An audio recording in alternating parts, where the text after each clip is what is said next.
Imagine waking up tomorrow and discovering that almost half of all the dollars in existence were created in just 2 years. It sounds impossible, but it actually happened.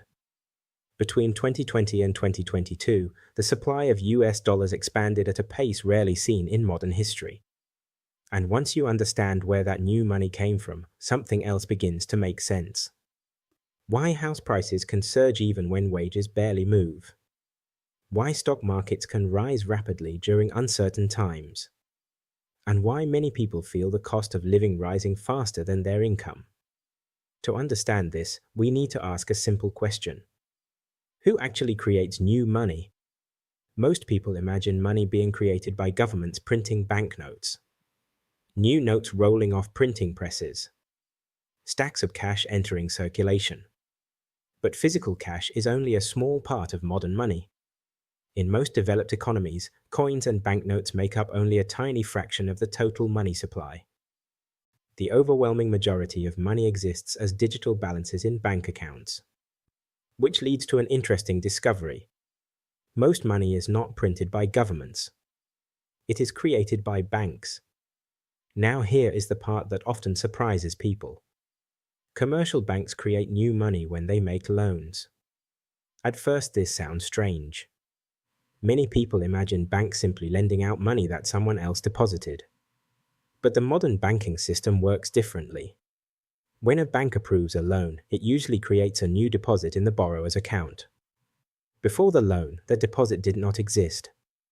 After the loan, it does. The act of lending creates new money.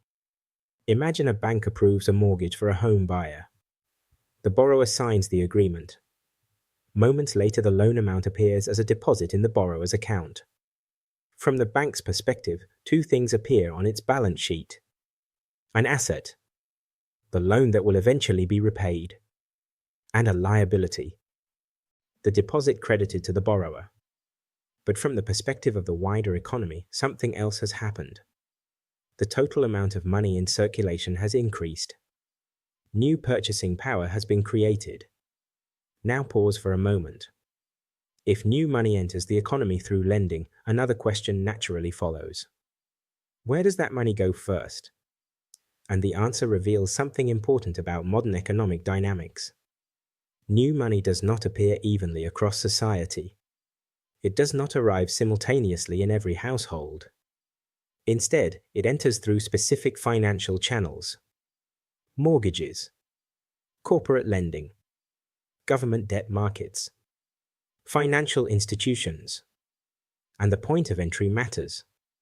Because whoever receives newly created money first can spend or invest it before prices across the economy fully adjust.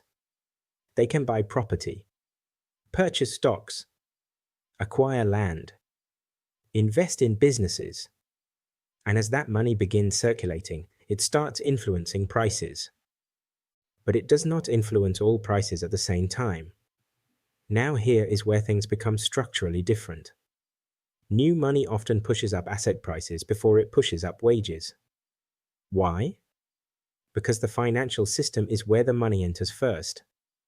Not the payroll system. Not the average household salary. Credit markets receive the new money first. Asset markets react first. Wages tend to adjust later.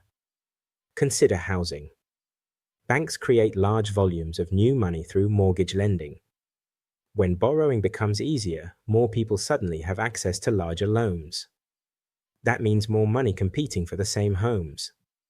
And when more money competes for a limited number of properties, prices tend to rise. Not because houses suddenly became more magical, but because credit expanded. Now add another factor.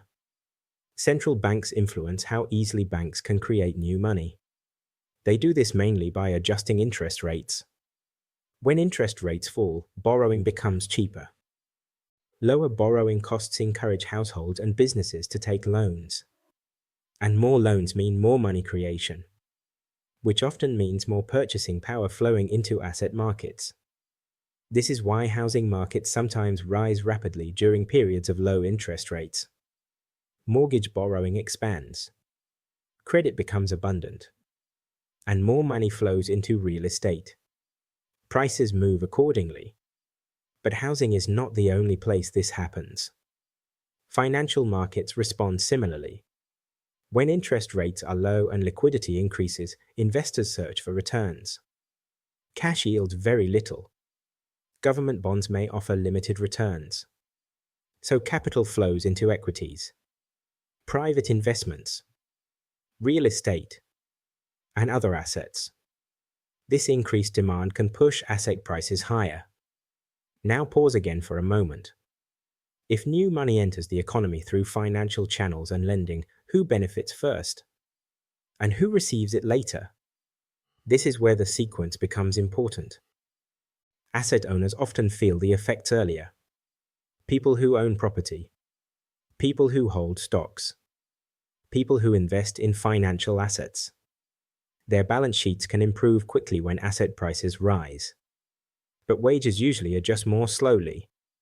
Employers do not immediately increase salaries when liquidity expands. Salary negotiations take time. Labor markets adjust gradually. Contracts move slowly, which means the financial system often responds faster than the labor market. This is one reason people sometimes feel a strange disconnect. They hear that the economy is booming. Stock markets are rising. Property values are increasing. But their wages have not moved at the same pace. This experience is not unusual. It reflects the path new money takes through the economy. There is another consequence as well. Eventually, if enough new money circulates through the system, consumer prices may begin rising. Food, energy, transport, services, rent. This is when inflation becomes visible to households. Everyday purchases begin costing more, and the cost of living rises. Now consider the saver, someone who has built a careful savings buffer. Perhaps they hold cash in a bank account. Perhaps they prefer safety over risk. If inflation rises faster than the interest earned on that savings account, the purchasing power of those savings slowly declines. The number on the bank statement remains the same. But what that money can buy gradually shrinks. This is one of the quieter effects of rapid money creation. Cash can lose value without ever visibly disappearing. For many people, this creates a difficult environment. Holding cash feels safer, but inflation erodes its value. Investing may protect purchasing power, but it requires accepting risk. So individuals feel pushed toward assets simply to preserve financial stability, not necessarily to speculate, but to avoid falling behind. Now here is a deeper observation. Money creation itself is not inherently harmful. Credit helps businesses grow. It allows families to buy homes. It supports investment and economic activity. During crises, expanding the money supply can stabilize fragile economies. But the distribution and timing of new money matter enormously. Where the money enters first shapes who benefits first, and how prices evolve across the economy. Understanding this helps explain many modern financial puzzles. Why housing affordability can deteriorate even when incomes grow slowly. Why stock markets can rise dramatically during periods of monetary stimulus. Why inflation sometimes appears suddenly after large expansions of money supply. And why holding too much idle cash can quietly erode wealth. Pause for one final reflection. If money is constantly being created through lending and monetary policy, then financial stability is not only about how much you earn. It is also about where you stand relative to the flow of money. Are you primarily holding cash? Are you building assets? Are you exposed to inflation? Or positioned to benefit from long-term economic expansion? These structural questions often matter more than short-term financial tactics, because understanding how money enters the system helps explain how wealth evolves over time.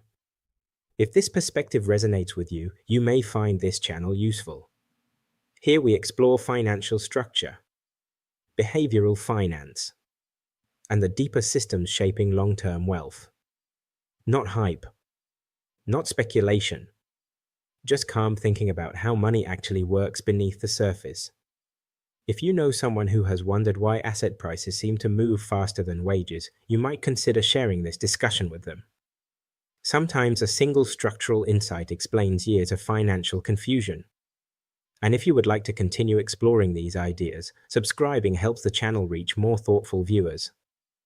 A simple like also signals that serious conversations about money still matter. Because in the end, money is not only earned, it is created. And understanding where it enters the system may be one of the most important financial insights a person can have.